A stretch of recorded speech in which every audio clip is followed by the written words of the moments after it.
السلام علیکم ورحمۃ اللہ وبرکاتہ۔ آج ہم آپ کے لیے لائے ہیں ایک دیو کی کہانی، اور یہ کہانی ہے جرمن، یعنی کہ جرمنی میں سنائی جاتی ہے لوک کہانی۔ عنوان ہے نیک دل دیو۔ کسی پہاڑ پر ایک دیو رہتا تھا۔ وہ بہت نیک تھا، غریبوں کی مدد کرتا تھا۔ وہ جب شہر کی طرف آتا تو کوئی نہ کوئی بھیس بدل لیتا تھا، یعنی کبھی کوئی بوڑھا آدمی بن جاتا، کبھی کوئی لڑکا بن جاتا، کبھی کوئی عورت بن جاتا اور کبھی کوئی لڑکا۔ ایک دن وہ شکاری کے بھیس میں گھوڑے پر سوار جنگل میں سے گزر رہا تھا کہ ایک آدمی کو دیکھا جو لکڑیاں جمع کر رہا تھا۔ دیو نے اس سے پوچھا، بھائی ان لکڑیوں کا کیا کرو گے؟ آدمی نے جواب دیا، آدھی تو بیچ دوں گا اور گھر والوں کے لیے کھانے کا سامان لاؤں گا، اور آدھی جلانے کے لیے گھر لے جاؤں گا۔ دیو نے اپنے گھوڑے سے اترتے ہوئے کہا، تم یہ گھوڑا لے لو اور اسے سوداگر کے ہاتھ بیچاؤ، لیکن اس سے 50 روپے سے 1 روپیہ کم نہ لینا۔ وہ تمہیں کم پیسے دینے کی کوشش کرے گا، بہت ہی لالچی ہے، اس کی باتوں میں نہ آنا۔ اس آدمی نے دیو کا شکریہ ادا کیا اور گھوڑے پر چڑھ کر سوداگر کے پاس پہنچا۔ سوداگر کو گھوڑا بہت پسند آیا، لیکن اس نے اس آدمی کو گھوڑے کی قیمت کم کرنے کے لیے کہا، لیکن اس نے انکار کر دیا۔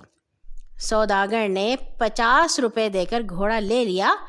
50 روپے میں بھی یہ گھوڑا سستا تھا۔ لالچی سوداگر نے سوچا کہ یہ گھوڑا کسی کسان کے ہاتھ دگنی قیمت پر فروخت کرنا چاہیے، یعنی کہ اگر اس نے 50 کا خریدا ہے تو وہ 100 کا بیچے۔ اس نے گھوڑے کو اپنے استبل میں باندھا اور گاہک کی تلاش میں نکل کھڑا ہوا۔ جلد ہی اسے ایک بھولا بھالا کسان مل گیا۔ سوداگر نے اسے 100 روپے میں گھوڑا خریدنے پر راضی کر لیا، لیکن جب وہ کسان کو گھوڑا دکھانے کے لیے استبل میں آیا تو گھوڑا غائب تھا۔ وہ سمجھ گیا کہ یہ دیو کی شرارت ہے۔ اسے دیو پر بہت غصہ آیا اور اس سے بدلہ لینے کی سوچنے لگا۔ ادھر دیو نے سوداگر کو اور تنگ کرنے کا طریقہ سوچا۔ وہ اب ایک مزدور کے بھیس میں اس کے گھر آیا اور کہنے لگا، میں ایک غریب آدمی ہوں، میرے پاس روٹی کھانے کو بھی پیسے نہیں، مجھے کچھ کام دے دو۔ سوداگر نے کہا، ان لکڑیوں کو آری سے کاٹ کر چھوٹی چھوٹی کر دو۔ مجھے اس کام کے کتنے پیسے ملیں گے؟ دیو نے پوچھا۔ تم ان میں سے جتنی لکڑیاں ساتھ لے جا سکتے ہو لے جانا۔ دیو نے ساری لکڑیاں چند منٹوں میں کاٹ کر رکھ دیں۔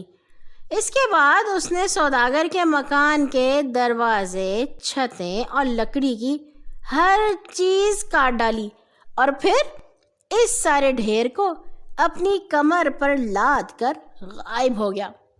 اور چونکہ دیو غائب ہو گیا تو ہماری کہانی بھی ہو گئی یہیں پہ ختم۔